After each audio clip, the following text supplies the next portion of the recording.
What's up, boys? I'm back. I know it's been a while since I've made a video. It's actually been over 100 years since over 100. It's been a full fucking millennium, guys. No, it's actually been over 100 days since I've last uploaded a video. Quick explanation. As some of you might know, I'm in college and I had to do this whole internship thing. And while the internship was like really fun and interesting, it did suck all of the free time I had out of my life, and I simply just didn't have time to make YouTube videos anymore. On top of that, I'm also moving out of my parents' house into my own place, and that also takes up a lot more time and money than I thought it did.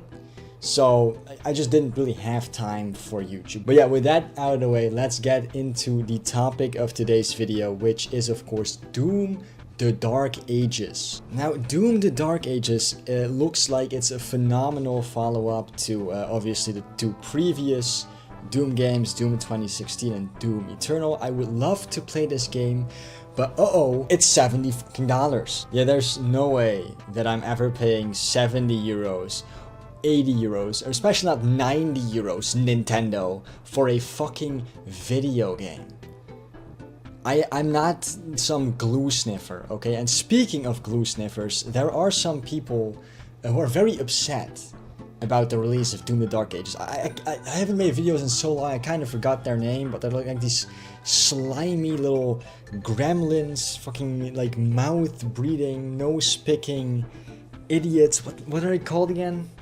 Like corporate slaves. Ah, yeah, that's right, fanboys, and specifically PlayStation fanboys, because Doom the Dark Ages is of course an Xbox game, and Xbox game automatically bad, okay? It has Xbox on the box, therefore the game is shit according to PlayStation fanboys.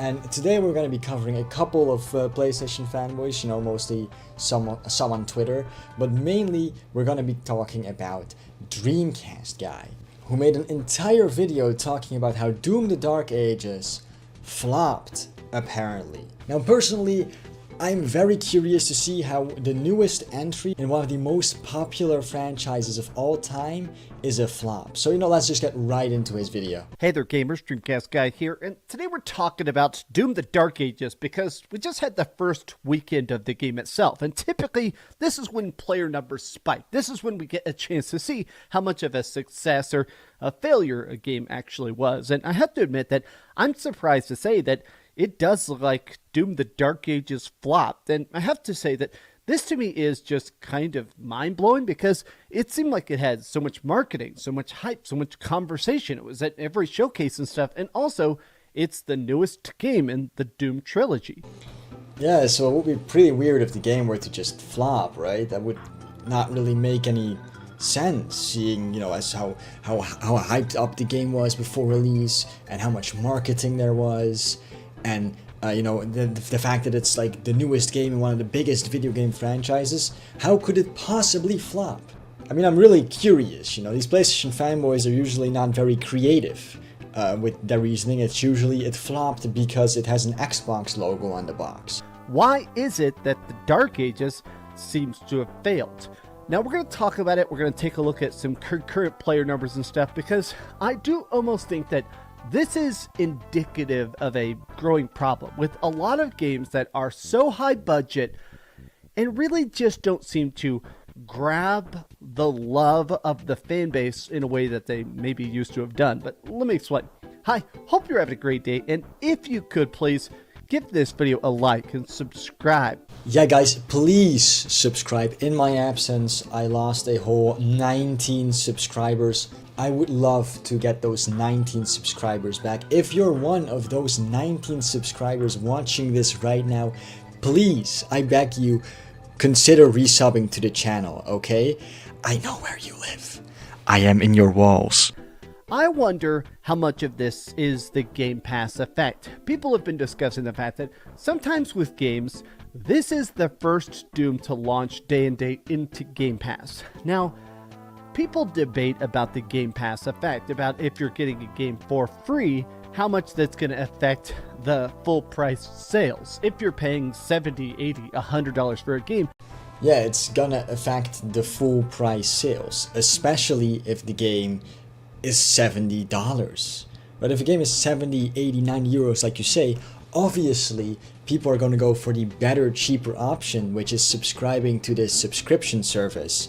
Where, yeah, you have to pay like, what is it, $12.99 a month, but you get like a library of hundreds of games with the promise of first-party Xbox games, like Doom, coming out on the service day one.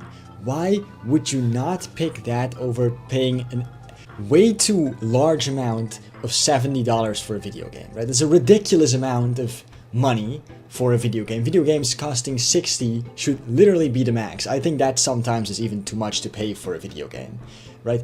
If you have the option to get Game Pass, right, where you can get all these games for $12.99 a month and you can cancel that subscription whenever you want, why wouldn't you take that instead of the paying $70 for this video game?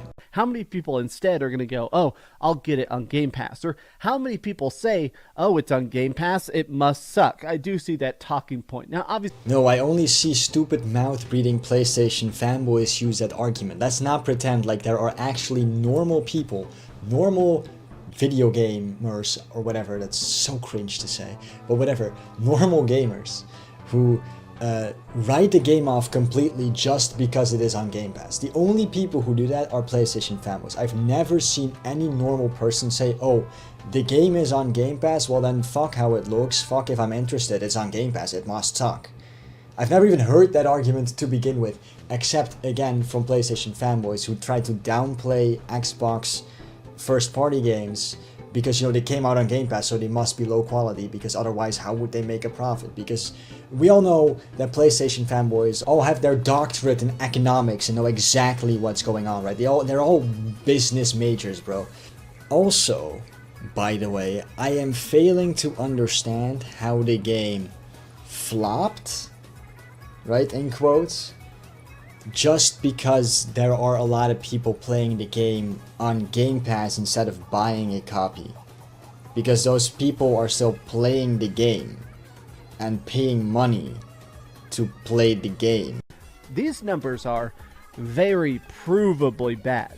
It had 31,000 concurrent players on Steam. Doom 2016 had 44,000 concurrent players, and Doom Eternal had over 100k. I fucking despise how PlayStation fanboys have found out about Steam DB and now use it for everything, bro. Not even PlayStation fanboys, just idiots in general have found Steam DB and are using it for everything. First of all, in what world is a game having 31,000 concurrent players a flop? Right, just on Steam, by the way, because we know, well, we don't know, but we're gonna get into this later, right? The vast majority of people are not playing this game on Steam. Okay? The problem also with using Steam DB in general is that these mouth breathers will instantly just pick the game or like screenshot the amount of players the second the game comes out and then start comparing that to things. I remember when, for example, Kingdom Come Deliverance 2 came out, right? And it had like 100,000 concurrent players, and people that were calling the game woke and bad decided that that was a flop. The game flopped because it didn't hit 200k yet. And then like a week later, it hit 200k. And then they decided that the game flopped because it didn't hit 300k yet. And guess what happened the week after that? Games need time on Steam to grow. Right? You can't make a screenshot the second the game comes out and see like, oh look, it only got 31,000 concurrent players and it's never gonna get any more than that. Like, that's not how this thing worked. Now, I have to say that when I see this, it seems bleak. Why? Why does it seem bleak? Here's a tweet by Bethesda. Thank you for making Doom the Dark Ages the biggest launch in its history. 7 times faster to 3 million players than Doom Eternal. In what way does the biggest launch in the studio's history, reaching 3 million players 7 times faster than the previous Doom game, how can you consider that game a flop? Like, in what universe is that game, a game that performs so well, a flop? Apparently in a universe where if someone placed the game on Game Pass it doesn't count. Because if you go to the comments on this tweet, there's a bunch of booger eaters saying the dumbest shit possible. Players, not copies sold.